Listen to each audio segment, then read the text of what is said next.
Good morning, all. It is Tuesday, October 21st. That means we need to make sure that we read Proverbs chapter 21. Yesterday afternoon, when I got home with all my errands and all of that, I'm sorry. I'm still struggling to wake up. I made a short video on how to add some ribbon bookmarks to obviously in my case, a Bible. It's pretty short, simple, sweet, whatever. It's just a starting point for whoever. But otherwise, I kind of got caught up on my sleep until I woke up at 2:30 instead of at 4. And then I tossed and turned and tried to sleep. And about the time I was dozing off, the alarm started going off. So, yeah. Anyway, I am on my way to work. Just a heads up, if you're out there driving, probably any time of the day right now, it's, in a kind of couple deer seasons, whatever. I don't know if bow is out, and I don't think rifle's in. But anyway, deer are out and about steering up in my area, so heads up if they're in your area too. I say that only because one crossed the road when I was coming out my little road. Anyway, I was thinking, due to some issues that I've been dealing with and all, maybe it's a good time we need to talk about neighbors. How many of your neighbors do you know? What's your living situation? Are they good? Are they bad? Are they friendly? Are they your competition? In a bad situation, would they be there to help you? Or are they gonna take from you and, look out for their own survival or whatever they need and, be more of a hindrance or a threat to you or help? I know it's difficult to think about because, a bad situation, it doesn't have to be the end of the world, the grid going down or whatever, XYZ, whatever. But, I've seen a couple tornado-stricken towns. If their house is still standing and yours is not, are they going to be pillaging through what they can find that's any good and swipe that, or are they going to be there to keep an eye on it when you're not there? I don't know too much about city life, thankfully, although I know it's more dangerous. But, especially in the cities, threats of riots and such like that. If you work third shift, do you have neighbors that are watching out for your place?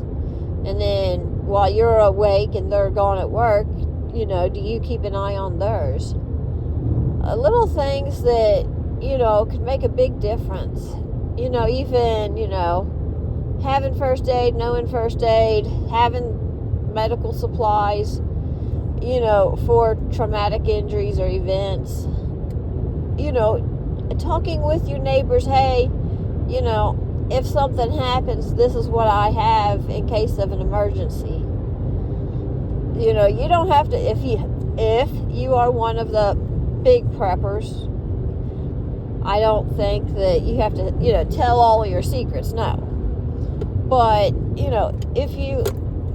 I've talked to my neighbors across the road just one time, for example. I left them my name and phone number. I told them, hey, if you need a tourniquet, I've got you covered. Just give me a call. Now, they have never reached out or spoken to me ever since, which, I'd rather be on better terms with my neighbors than that. But, the ball's in their court on that. But at the same time, at least they've got kids over there. At least they know if something happens and I'm at home, there are tourniquets available. Because where we live, with the response time for an ambulance, a person could bleed out many times over before an ambulance could get there. Obviously, depending on wound or injury.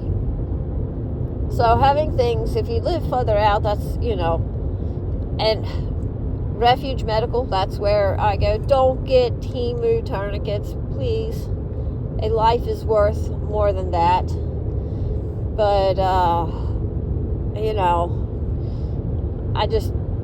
don't get TEMU tourniquets. Don't get cheap knockoffs. Get the real things that,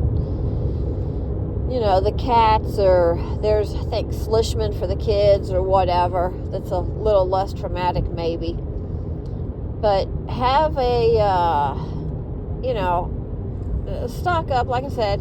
If you have questions, I know, shameless plug for Refuge, because, they're good people. You're not going to get automated phone, computer calls and all that. If you got a question, just call them. Look them up on YouTube, on the internet, whatever. But be a resource for your neighbors to the best you can be.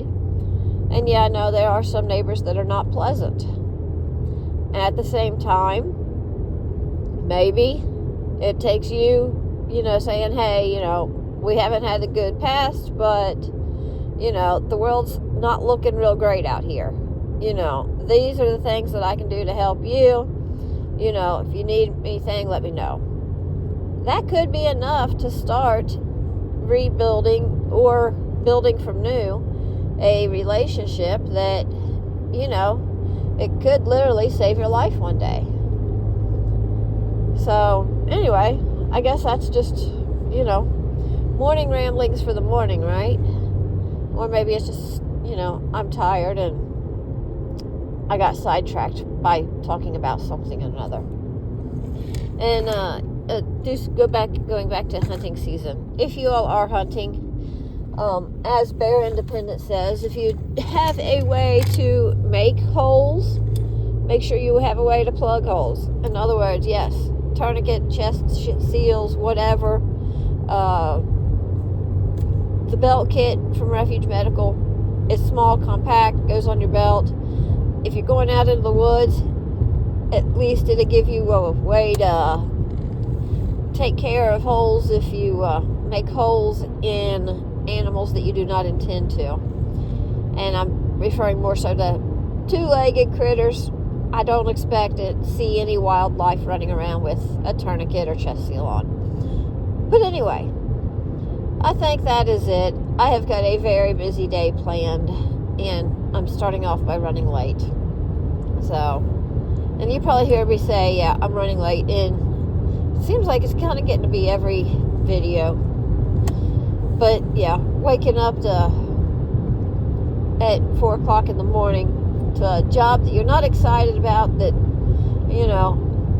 I really can't even say it's paying the bills. I'm scraping by. But anyway, when you feel underappreciated, I guess. But anyway, that's neither here nor there. But I am on my way to work. I've got a lot of errands and stuff to do after work, a lot of stuff to do at home. It's starting to get pretty chilly. I think I'm probably going to make the move to bring a couple of my pepper plants and my lime tree inside tonight, which means more rearranging and trying to figure out where to put stuff. Oh, joy, yay. While I'm remodeling inside the house also. So anyway, I hope you all have an absolutely great day. Much love, many prayers, and shalom always.